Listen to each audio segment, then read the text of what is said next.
Hey everyone, Coops here from the whole Box and Dice. Got another Dragon Ball Super deck tech for you all today. It is red-blue. Vegeta's not our leader. Champa's not our leader. It is Frieza, the Galactic Emperor. Yes, a yellow leader is who we are going to be running today. I've seen a couple of people running this leader recently, and I thought it's probably worth checking out, and they are not wrong, but I haven't seen it in red-blue, which I think is the best way you can build this deck. Has an awesome matchup against the Beerus stall control decks. It more than handles itself against aggro. It's got some great options in the sideboard, but in a casual game or a best of one, it still does really well without having to go to the board. So let's jump straight into it. Let's throw Frieza up on screen at the end of your turn. So regardless if you have attacked or not, choose up to one of your battle cards and switch it to active mode. Just remember that on turn one, you can play a card, even if it was to put into rest mode, you can still untap it.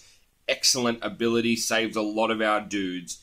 On the other side, Frieza the Galactic Emperor has the draw. Obviously, that's standard. We all know it by this point. But at the end of your turn, choose up to two of your battle cards and switch them to active mode.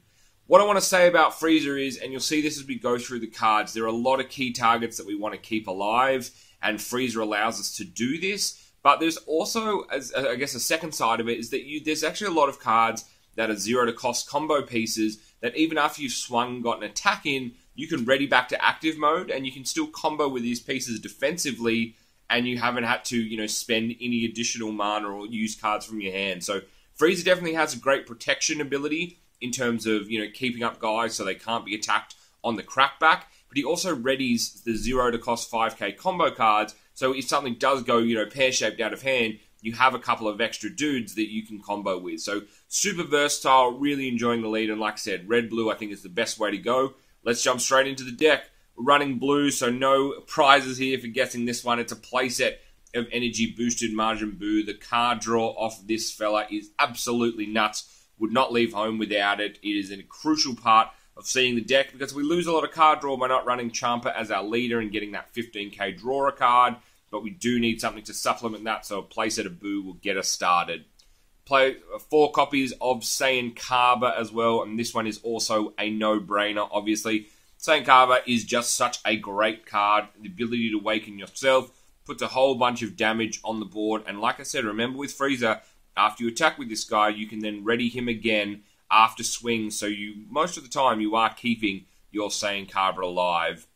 We do need some bodies to put pressure on our opponent. We want to be looking to do this every single turn. So we're running 4 hits and 4 Son Goten. You can play the Trunks if you prefer to play Trunks over Goten, really makes no difference. But we just need 4 and 4, 4 red, 4 blue, both to help with mana fixing, as well as, like I said, having a 2-drop that has 15k. It has to be answered, has to be responded to, and these are a great way to do it. We're running a yellow leader, so obviously we're running the playset of the 0 to cast 10k draw a card if 4 or less combo pumps.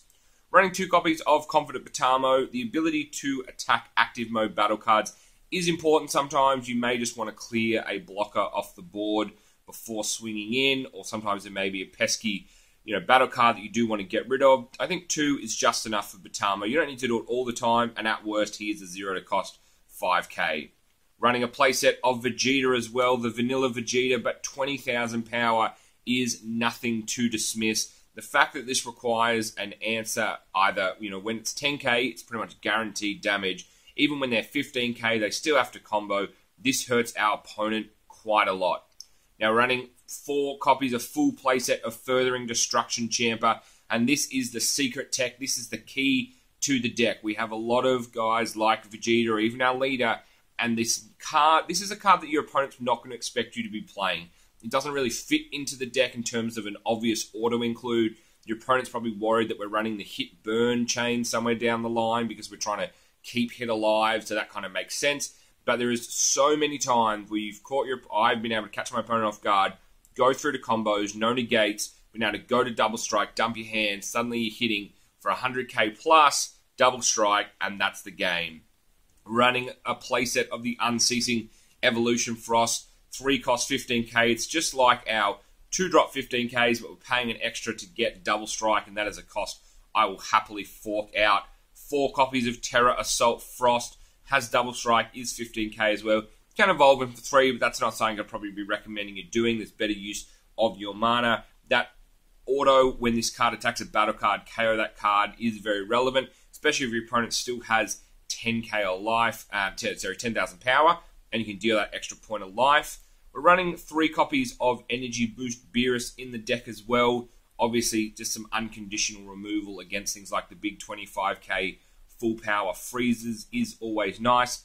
Just the 1 copy of Raging Cabba in the deck, so we just want 1 Raging Cabba. If we can get that turn 3 combo where we get to attack with Raging Cabba, Sayian Cabba, then play Raging Cabba over the top, that is absolutely amazing. But we don't want to choke up the deck too much, as these do feel bad when you already have 1 in hand and you draw another one.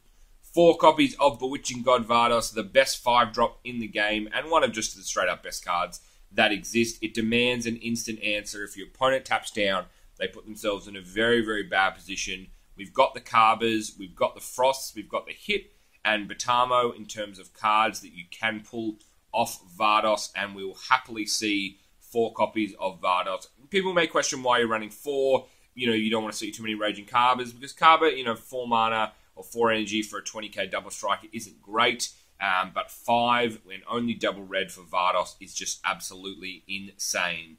2 copies of Result of Training, and this is in here just as much as a fallback strategy as well as it is an excellent choice of blue energy. If you're playing an aggro deck or you get an opening hand with a couple of Cabbas, you can safely charge these as energy because you'll be down to that Awaken before you know it. But against the slower decks, against the control decks, it is nice being able to have 2 of these as a backup plan for Awakening. Last up, 2 copies of Vegeta Princess Speed from the starter. Even though it is triple blue, we're not too worried about getting there, and being able to draw 2 cards after it comes into play is just nuts. Excellent card, and a really good complement to Vados as well. Now the sideboard, I mentioned your opponent probably thinks that we're going to be running the hit chain, so we are running 4 of the big evolution hits in the board, plus we have a couple of Champa as well. Some Sensor Beans and some Negates are in there, and you can look at the full sideboard. I'll put, obviously, that's up on screen for you now. The deck really doesn't need to use too much of a sideboard. You can bring in a big hit for Cabba or maybe for Bewitching God Vados if you feel like that is a better late game strategy. Just be mindful, you really don't want to load your deck up with too many 1-cost combo cards. We have the 4 Frosts, we have Results of Training, which is a dead card, but we don't run any Negates in the deck, so we do have a few less of those uncombo cards, so it is nice, I guess, in that way. So that's the deck, ladies and gentlemen, boys and girls. That is the deck, and let me tell you, like I said, it packs a heck of a punch. Cabba is the best 1-drop in the game by a country mile, and when you can protect Cabba, it is just absolutely nuts. I had cards like, when I was playing red-yellow, I was looking at things like Frieza's Call, and you get great value from stuff like that, but I think Cabba just gives you so much more value, and I found with Frieza's Call, I was kind of choking up that 1 slot a bit too much, plus I missed out on the card draw, which is really hurting me late game, so switch it over to blue-red, and the inclusions of Princess Speed, Results of Training, has just been nuts. We've got enough targets in there that I'm okay running 4 copies of Vados. Don't be afraid to charge a Vados early in terms of if you have Vados and Sayian Cabba in your opening hand. Obviously you want to be playing the Vados so you can get Cabba out and swinging. But 4 copies is enough that you do regularly see it, and you can normally get away with charging 1 or 2 as energy, especially if you have another one in hand. But you also don't want to get too many in hand because then they effectively become dead cards. But this deck is super, super fast, and people... Because Beerus doesn't get played as much as I believe it personally should. I think Beerus is an amazing leader. And, in green, yes, you have the KO something 1 or less negate attack. There are not a whole lot of ways early on in the game that you can actually take out an active mode Cabba, right? Like there's, maybe you're playing Botamo, maybe you've got a negate, and maybe when you get to 5, you've got Energy Boost Beerus or attack with Beerus himself. But there's plenty of decks that fit inside and outside that spectrum that just simply don't have a way to deal with it. And the fact that you can awaken yourself so regularly in this deck when you see the Cabbas just makes for a very difficult proposition for your opponents, because you can build up a massive board when you are keeping 1, and then when you flip 2 of your dudes alive.